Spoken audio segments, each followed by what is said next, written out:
अस्सलामुअलैकुम my social media family. उम्मीद करती हूँ कि आप सब लोग हिफ्ज़ो अमान से होंगे, खुशबाश होंगे। सियासी तज्ज़ियों और तबसरों के साथ एज लाइव वीडियो में आपको खुशामदीद कहती हूँ। अब तक की ताज़ा तरीन खबर जो आपके साथ शेयर करने जा रही हूँ जनाब, इस वक्त की सबसे बड़ी खबर है और वो खबर ये है कि फाइनली सुप्रीम कोर्ट ने फौजी अदालतों को मुल्ज़िमान के फैसले सुनाने की इजाज़त दे दी है। और ये जो इजाज़त है ये मशरूत है या गैर मशरूत है, इसकी क्या तफसीलात हैं आपको बताने जा रही हूँ। और गौर से सारी खबर सुनिएगा, क्योंकि इससे पहले तक कहा जा रहा था कि सुप्रीम कोर्ट जो है वो कभी भी फौजी अदालतों को इजाजत नहीं देगी, और फौजी अदालतों को इजाजत मिलने के बाद अब फाइनली इमरान खान को कौन सी बड़ी सजा जो है वो सुनाए जाने का इम्कान है। चलिए जनाब शुरू करते हैं वन बाय वन खबरों से। इसके अलावा भी मैंने आपके साथ कुछ और खबरें शेयर करनी है, जिसमें फैज हमीद की जो कन्फेशन आई है, जिसमें उन्होंने पीटीआई रहनुमाओं के जो इल्जामात हैं, उनके साथ राब्तों के जो इल्जामात हैं, उनके बारे में क्या कुछ कहा है। आज की वीडियो में आपको वो भी बताऊंगी, और अगर आज की वीडियो में टाइम मिला तो आपको ये भी बताऊंगी कि 190 मिलियन पाउंड केस में इमरान खान ने जो कहा था कि वो अपने गवाहान को पेश करेंगे, फाइनली इमरान खान उससे भी पीछे हट गए हैं। अनकरीब आप देखेंगे कि इमरान खान आपको फौज के कदमों में लेटे हुए नहीं बल्कि आलतियां पालतियां मारते हुए नजर आएंगे। चलिए जनाब, वो पार्टी जो कहती थी कि चाहे कुछ भी हो जाए, जिंदगी की आखिरी सांस भी खत्म हो जाए, इमरान खान कभी हुकूमत के साथ मुज़ाकरात नहीं करेंगे। आप लोगों ने सुन लिया होगा कि 2 दिन से वो मुज़ाकरात भी चल रहे हैं।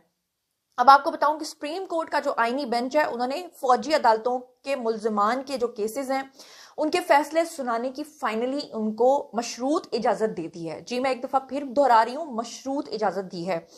सुप्रीम कोर्ट का जो आईनी बेंच है जी, उन्होंने जस्टिस अमीनुद्दीन की सरबराही में मिलिट्री कोर्ट्स के फैसलों के खिलाफ इंट्रा कोर्ट अपीलों के ऊपर समाअत की है, जहां वजारत दफा के वकील हैं जी ख्वाजा हारिस, उन्होंने भी दलाइल दिए हैं। समाअत के आगाज में जस्टिस जमाल मंदोखेल जो हैं उन्होंने भी अपने रिमार्क्स दिए और उन्होंने कहा कि इस नुक्ते के ऊपर दलाइल दें कि आर्मी एक्ट की कल अदम दफात आइन के मुताबिक हैं। क्या आर्मी एक्ट में तरमीम करके हर फर्द को उसके जुमरे में लाया जा सकता है?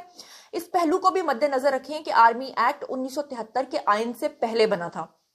जस्टिस मोहम्मद अली मजहर जो हैं उन्होंने इसके ऊपर बात करते हुए इस्तफसार किया कि क्या पहले बताएं कि अदालती फैसले में दफात जो है वो कल अदम करने की वजूहात क्या है। ख्वाजा हारिस जो हैं उन्होंने जवाब दिया कि सुप्रीम कोर्ट के फैसले में बहुत सारी खामियां हैं।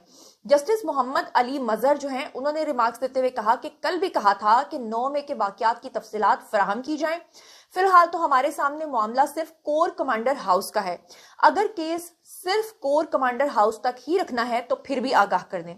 इस पर एडिशनल अटॉर्नी जनरल जो हैं उन्होंने कहा कि तफसीलात आज सुबह ही मौसूल हुई हैं, तफसीलात मुतफर्रिक दरखास्त की सूरत में जमा कराऊंगा। आईनी बेंच में शामिल जस्टिस मुसर्रत हलाली जो हैं उन्होंने सवाल किया कि जिन दफात को कल अदम करार दिया गया है उनके तहत होने वाले ट्रायल का क्या होगा। 9 मई से पहले भी किसी को इन दफात के तहत क्या सजा हुई है? वजारत दफा के वकील ने जवाब दिया कि अमूमन कल अदम होने से पहले मुतल्लिका दफात के ऊपर फैसलों को तहफ़्फ़ुज़ होना चाहिए। इस पर जस्टिस मुसर्रत जो है उन्होंने रिमार्क्स दिए कि ये तो उनके मुल्जमान के साथ ताजुब बरतने वाली बात होगी। जस्टिस जमाल मंदोखेल ने यह कहा कि अफवाज पाकिस्तान में कोई शख्स जबरदस्ती नहीं बल्कि अपनी मर्जी से जाता है। फौज में शामिल होने वालों को ये मालूम होता है कि इस पे आर्मी एक्ट लागू होगा और आर्मी एक्ट के तहत बुनियादी हकूक मुयस्सर नहीं होते, ये कहा गया। आर्मी एक्ट बनाया ही फौज की मुलाजमत के क्वायद और डिसिप्लिन के लिए है। इस पर ख्वाजा हारिस जो हैं उन्होंने कहा कि फौज में कोई भी जुर्म की नीयत से नहीं जाता, बुनियादी हकूक जुर्म करने के लिए ही खत्म होते हैं। जस्टिस मंदोखेल जो हैं उन्होंने पूछा कि क्या अपील में सुप्रीम कोर्ट सिर्फ अपील कुनिंदा की इस्तदा तक महदूद रहेगी? क्या अदालत फैसले के दीगर पहलुओं का भी जायजा ले सकती है? जबकि जस्टिस अमीनुद्दीन जो हैं उन्होंने ये रिमार्क्स दिए कि फरीकैन अपने मारूजात तक महदूद रह सकते हैं लेकिन अदालत नहीं।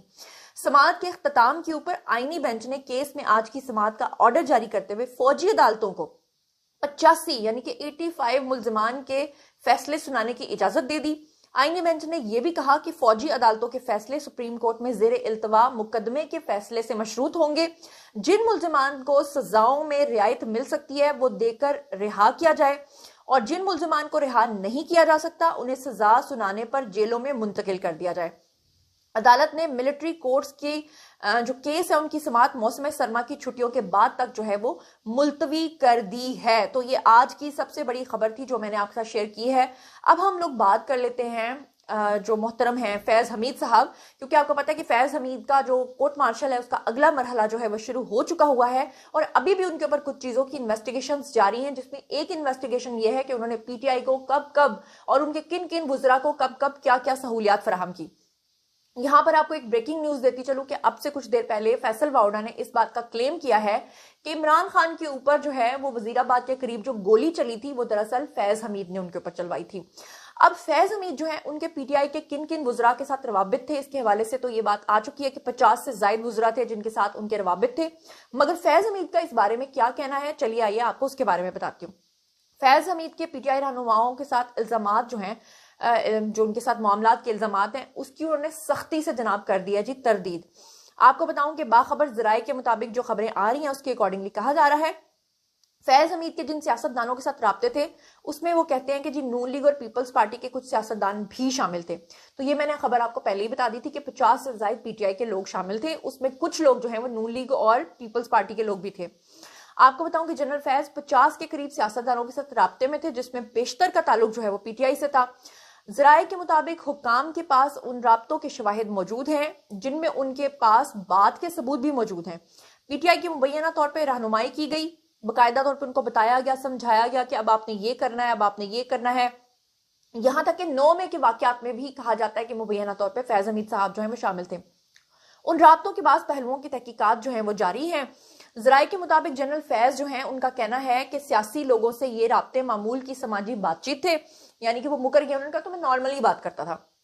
نمائندے کو یہ بتایا گیا کہ جناب کچھ معاملات میں یہ رابطے مبینہ طور پہ کچھ ذاتی کاموں جیسا کہ کسی کو ملازمت دلوانا یا کسی جاننے والے کو ٹکٹ دینا، اس طرح کے معاملات شامل تھے۔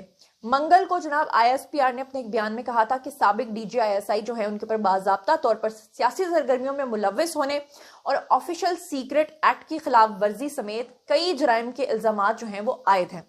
آئی ایس پی آر نے یہ بھی کہا تھا کہ ان کے خلاف ورزیوں کی ریاستی سلامتی اور مفادات کو ان کی وجہ سے نقصان ہوا ہے، اور جنرل فیض کو باضابطہ طور پر سیاسی سرگرمیوں میں ملوث ہونے، آفیشل سیکرٹ ایکٹ کی خلاف ورزی جیسے ریاست کو نقصان پہنچانے کے اقدامات، اختیارات اور سرکاری وسائل کے غلط استعمال اور کسی شخص کو غلط نقصان پہنچانے کے الزامات کے تحت باضابطہ طور پر گرفتار کیا گیا ہے۔ کچھ وفاقی وزراء جو ہیں انہوں نے یہ الزام عائد کیا تھا کہ جنرل فیض اور عمران خان 9 مئی کے فسادات میں ملوث تھے، اور یہ ساری ریکی پی ٹی آئی کے اپنے ہی لوگوں نے کی ہے، جنہوں نے اداروں کو یہ بتایا ہے کہ ہمیں باقاعدہ طور پہ جو انسٹرکشنز آتی تھیں وہ فیض حمید کی طرف سے آتی تھیں۔ آئی ایس پی آر نے واضح طور پہ کہا کہ 9 مئی کے واقعات میں فیض حمید کی کردار کی بھی تحقیقات کی جا رہی ہیں، اور آپ کو بتاؤں کہ اس جو نمائندے ان کو بتایا تھا کہ فیض اور عمران خان کے درمیان بالواسطہ یا بلا واسطہ روابط کے حوالے سے بھی تفتیش اس وقت تک جاری ہے۔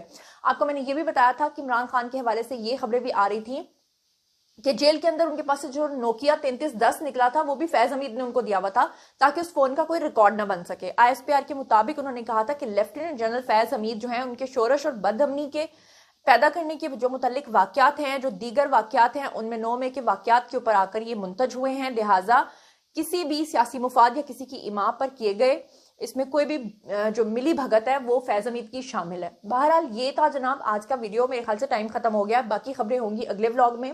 آپ لوگ اس بارے میں کیا سوچتے سمجھتے ہیں کامنٹ سیکشن میں آئیے، شیئر کیجیے، پرسنلی جواب دوں گی۔ مزید خبریں، ولاگز، انٹرویوز اور سیاسی تجزیے جاننے کے لیے میرے ساتھ کنیکٹڈ رہنا ہرگز مت بھولیے گا، چینل کو سبسکرائب کر لیجیے گا، اپنا بہت بہت خیال رکھیے گا، اللہ نگہبان۔